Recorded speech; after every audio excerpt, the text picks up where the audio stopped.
بسم اللہ الرحمن الرحیم۔ حضرت امام قسطلانی علیہ رحمہ بیان کرتے ہیں کہ کچھ لوگ قرآن کے عالم اور قرآن کے حافظ ہوں گے، مگر وہ اپنے دیگر اعمال کی وجہ سے یعنی دنیا پرستی کی وجہ سے اور اپنے عمل میں حافظ قرآن ہونے کے باوجود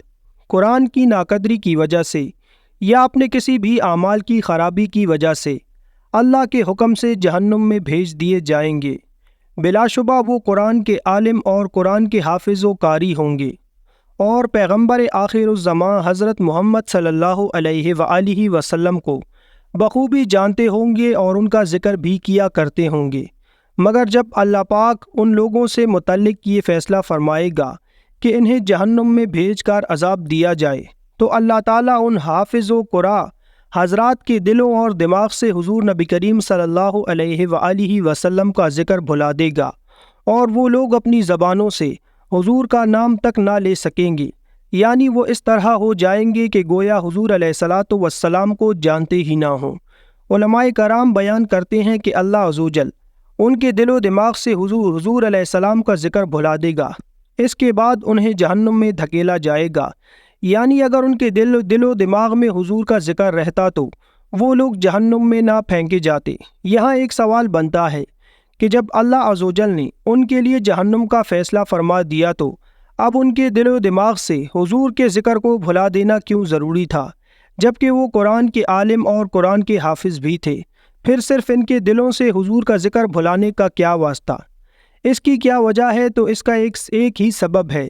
کہ جس کے دل میں ذکر مصطفیٰ رہے گا وہ جہنم میں نہیں جا سکتا۔ جس کے دل و دماغ میں ذکر مصطفیٰ متمکن رہے گا، جب تک حضور نبی کریم صلی اللہ علیہ وآلہ وسلم کی یاد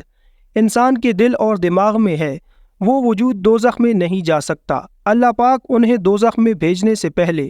ان کے دل و دماغ سے حضور کا ذکر بھلا دے گا۔ اب جب کہ وہ ذکر مصطفیٰ بھول چکے ہوں گے تو حکم ہوگا انہیں دوزخ میں پھینک دیا جائے۔ اس روایت سے ایک تو معنی یہ ہو گیا، دوسرا یہ کہ انہیں ان کی بدعمالیوں کی وجہ سے دوزخ میں بھیجنے کا فیصلہ ہوگا، اگرچہ وہ قرآن کے عالم اور حافظ ہوں گے، مگر اللہ تعالیٰ کیا کرے گا کہ ان کے دوزخ میں جانے سے پہلے ذکر مصطفیٰ ان کے دل و دماغ سے بھلا دے گا، تاکہ دوزخ میں داخلے کا اور بھیجے جانے کا سبب یہ بنے کہ یہ وہ لوگ ہیں جنہوں نے مصطفیٰ کا ذکر بھلا دیا ہے۔ پس ایسے لوگوں کا ٹھکانہ دوزخ بنا دیا جائے گا۔ جب تک وہ دوزخ میں رہیں گے انہیں حضور علیہ الصلاۃ والسلام کا ذکر یاد ہی نہیں ہوگا، حتیٰ کہ حضور کا نام تک یاد نہیں آئے گا۔ حضور علیہ السلام کا نام بھی بھول چکے ہوں گے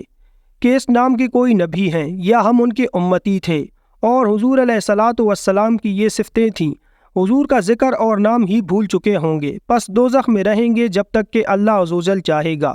پھر اللہ پاک ان سے متعلق فیصلہ فرمائے گا کہ اب ان کا عذاب پورا ہو چکا، اب انہیں دوزخ سے نکال لیا جائے اور جنت میں بھیج دیا جائے۔ تو کیا کرے گا کہ حضرت جبرائیل علیہ السلام کو ان کے پاس بھیجے گا، اور جبرائیل امین انہیں حضور علیہ الصلاۃ والسلام کا ذکر یاد دلائیں گے، اور یاد دلائیں گے کہ تم لوگ اللہ کے محبوب نبی پیغمبر آخر الزمان حضرت محمد مصطفیٰ صلی اللہ علیہ وآلہ وسلم کے امتی ہو۔